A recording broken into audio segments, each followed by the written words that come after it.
Oh, the game we look forward to every single year. Utah and BYU fans, I'm sorry, but I look at you being 3.5-point underdogs, and I can't help but have the gut reaction of BYU is underrated. They're at home. I had to do a triple take, Drake, because I didn't mean to make that rhyme, but it sounded okay. I had to do a triple take because I see Utah as a 3.5-point favorite on the road, and I'm going, hold on. I've been reluctant to put BYU in my top 25 because their schedule's not been particularly strong. But whichever way you slice it, they haven't lost a conference game yet. They're 6-0 on the year. They're at home. And the Texas Tech game is a thing that happened in Salt Lake City, and Devin Dampier was healthy. I can't help but look and feel like BYU might be my favorite bet of the week, getting 3.5 points. Didn't you say at the top of the show BYU fans are going to be disappointed with you? Yes, very. At what point here are they supposed to be disappointed with you? The BYU fans that have been around for a while know that every time I pick BYU to do something, they do the opposite. So have you picked them to lose pretty much all year? That's the arrangement that we have. The last time I was confident in BYU, I thought they'd cover 6.5 at Colorado, and they were trailing that game 14-3 at the end of the first quarter. Yeah, no doubt. That was a tough one. I think that this is an opportunity for BYU to stun the nation, upset Utah. Like, those just aren't things that I expected to say on Holy War Week when one team is undefeated. The other team's one loss was by as many points as humanly possible in their own venue. And may I remind you, Utah just did something for the first time in its program's history, and that's win a home game in the Big 12. That is an insane thing. They have not won a Big 12 home game until last week, well over a year, where they couldn't say that they had done that. BYU, conversely, is 17-2 in their last 19 games. And look, I think in the Spencer McLaughlin top 25, BYU certainly deserves to be a top 20 or top 15 team because at some level, and it's the same reason we have a preseason AP poll, there is rollover.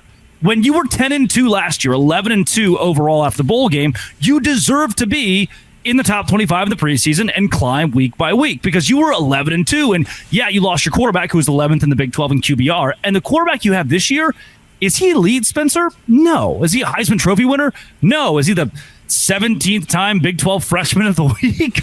Yeah, it's pretty much his award every single week. But look, his stats are comparable to Devin Dampier's, and he takes care of the football fairly well, and he's an efficient enough quarterback. I mean, this is a guy who's doing pretty much exactly what we saw last year out of a much older quarterback in Jake Retzlaff, and from there, the run game has taken over. Here's the metrics that I look at, and this is from GameOnPaper.com. These are EPAs. These are efficiency metrics. I can't argue with them. You can't argue with them. They are what they are. Utah defensively, you ready for this?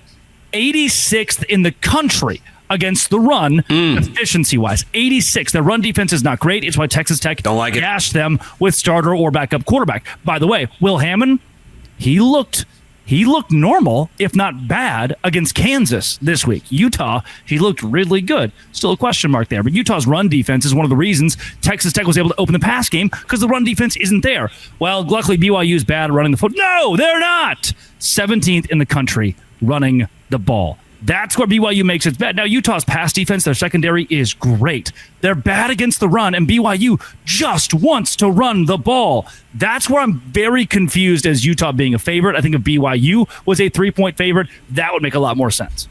I agree, because what I've seen from Devin Dampier, they've gotten it right offensively the last couple of weeks against Arizona State, who is playing with a backup quarterback. I know he doesn't play defense, but when your offense can't sustain drives in any way, shape, or form, yes, that has an impact on the other side of the ball. And West Virginia, who won their Super Bowl against Pitt, and we all knew was not going to be a great team in the Big 12 this year. I don't think Rich Rod's doomed to fail. I just think that this year it was never going to be super successful. And lo and behold, here we are. So I think there's an element. The UCLA win is just holding up great over time for Utah, Drake. That's a quality road win.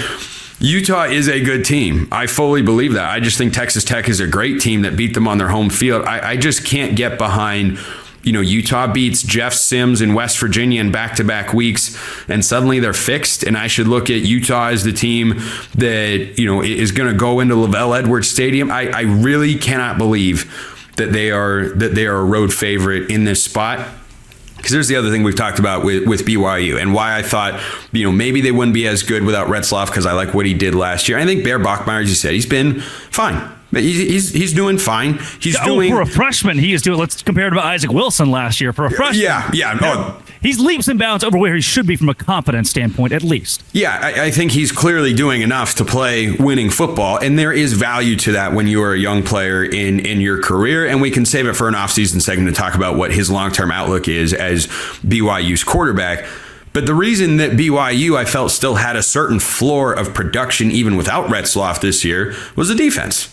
They're a team that has won last year and this season with defense and special teams, and you look up and go, well, what has Utah's offense done against the best defense they have played this year? And I think that's what makes this game interesting, is they were ugly at home against Texas Tech. It was bad. This is now a measuring stick moment. What is more legitimate, BYU's defense or Utah's offense the last couple of weeks? Because the Cougars' defense really, for the most part, aside from the early part of the Colorado game, has been good. And Utah's offense the last couple of weeks, you can't argue with going over 40 points. I know they're not playing great opponents, but they have looked the way I think they're supposed to on that side of the ball. I think this is one of those measuring stick games for those particular units that'll give us a good understanding of, hey, are they both good, or is one overrated way more than the other? Yeah, 24 points for West Virginia, and I'm not going to make an excuse for BYU because it's the full team, 3 phases of the game, but you have the full team that gives up 24. The offense had 2 turnovers that gave West Virginia the ball in the red zone. That's where West Virginia makes up points against a really good BYU defense. Much harder to play defense from your own 10-yard line than it is the opposing 25-yard line. Conversely, the Arizona game, double overtime, yet the Wildcats failed to score 30 points, just 27 in that loss to BYU. The Cougars defense is legit, and Devin Dampier, the most passing yards he's had this year is like 237 in a game. Like he's not blowing us up statistically. Now the run game for Devin Dampier is solid, no doubt. Ran for over 100 yards for the first time last week. For over 100 yards for the first time in a game this season last week in the win against Arizona State. But he looks, can I say it? He looks about like Bear Bachmeier. 2 guys who play making different ways. Devin Dampier is a very quick runner. He's elusive. Bachmeier's not. He's going to put a shoulder in your chest and run over you. But their stats aren't that far off one another. And Dampier's played a lot of college football. Bachmeier still adjusting to the game as a true freshman who had no spring in the system either. He was learning Stanford's playbook all spring long. Goes to BYU. He's the starter. Does it mean one has a leg up over the other?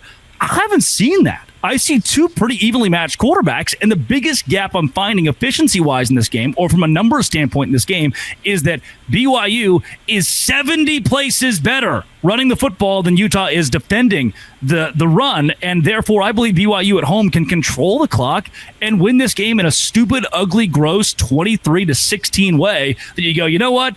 I didn't love it. It wasn't sexy, but man, BYU's just that kind of tactical, slow-moving football team. Hey, beauty is in the eye of the beholder, Drake. Beauty is in the eye of the beholder. Don't forget that. It's what all your ex-girlfriends told you, isn't it? That was good. I brought that on myself. That was good. Excuse me for just one moment. You see this hat? Oh, stop it! Do you see this hat? I've put this hat on twice this year. For the audio listeners, it says Utah, University of Utah. Yes, it is. It is indeed. It is indeed a Utah hat. I'm not placing that hat on my head today. I might later this week, because just hear me out on something I talked about before the year that I do fully believe. Kyle Whittingham is going to be as locked in for this football game as he ever has in his entire life. I don't think there is a chance that Utah comes out unprepared or getting off to a horribly slow start. I think this is going to be a really entertaining football game. But as I ponder my pick for the week in this game, haven't made it yet. Okay. Haven't made it yet. I'm sure BYU fans will be plenty annoyed enough just that I said they're being underrated in the spot. The revenge factor for Utah and for Kyle Whittingham after last year's game in Salt Lake City, boy, that is 60 seconds. Your thoughts on that angle of this game?